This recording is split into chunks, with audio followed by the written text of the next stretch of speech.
your celebration of the literary arts here in Saskatchewan. Today, I'm very pleased to welcome our guest, Logan Martin-Arcand. Now, Logan is a local director, actor, and playwright. You may know his work from the Saskatoon Fringe Festival. He's just returned from New York, where his play, The Gay Card, was part of the New York City Frigid Festival. Logan, welcome to the show. Hi. So it's been a delight I know you through family connections, but it's been a delight to see your name in the programs and to know that you're working in theater in Saskatoon. Yeah. So what was it that drew you to theater in the first place? I think along with so many other people who are in theater, I think it's just this desire to be heard that drew me to theater. And I think so many people, they want to speak out loud and they want to have someone listen to them.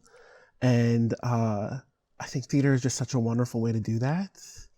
Well, and when you're an actor, when you're using somebody else's words, you do get to do that. Yeah. But there's something really special that happens when you're the one with a pen in your hand and you're a playwright. Oh, so speak to that for a definitely. Being a playwright is really intimidating, I find. As an actor, you get to hide behind someone else's words. You know, you get to be someone else, right?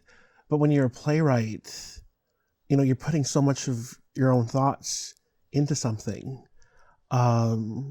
It's so intimate, it's so private. And so having people see my work on stage, it feels, for me, like I'm naked. And it's really hard, it's really scary and intimidating. And so have you been writing plays for a long time? Yeah. This is the first play that I've let the public see. And so the first time I did it was back in 2016 for the Fringe Festival here in Saskatoon. But I've been writing, you know, my entire life. I've always been interested in telling stories. And, you know, my mother always used to say that, like, I was kind of like in the storytelling zone. When I was younger, I used to tell a lot of lies because I just wanted to be, you know, creative, and that's how I would express myself. It wasn't the right way to express myself. And then eventually I learned how to channel that into fiction. And then, you know, along the way, I kind of discovered nonfiction as well in writing, with like essay writing for school. And I think that my plays are kind of like this nice, they walk the line between fiction and nonfiction, right? There's a lot of elements that are founded in truth. And then how do I dramatize that? How do I make something entertaining out of that?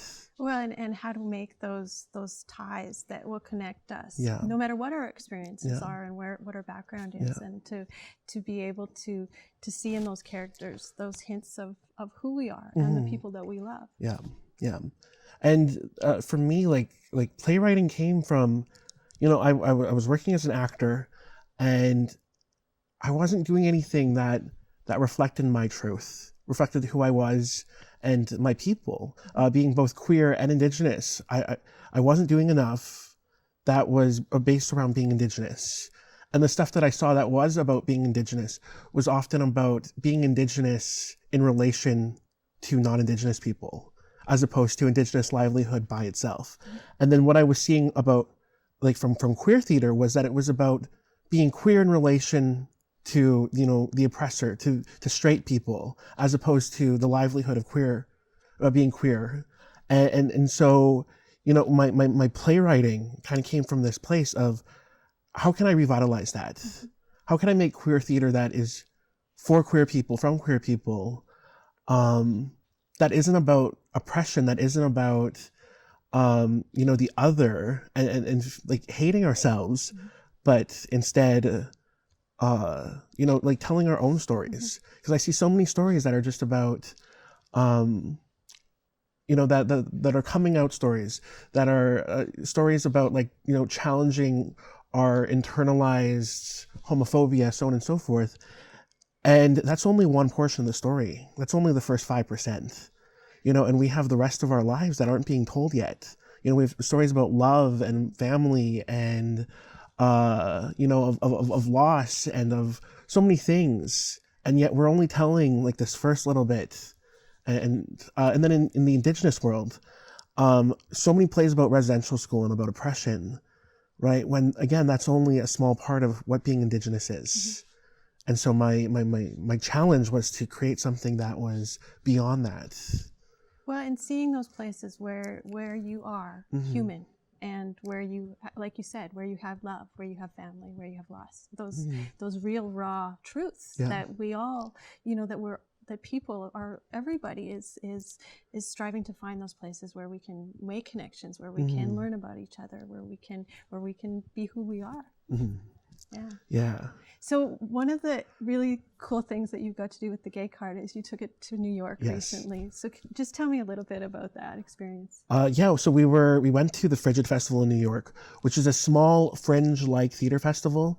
30 plays, 20 days, 2 venues. It was very cramped, a wonderful experience. We were there I was in New York for 29 days, and then I also brought 2 local actors with me, as well as a director with me, to, help present the show. And so they spent, Mitchell and Torian, they spent 26 days each in New York. And then our director, Ed, spent a week in New York.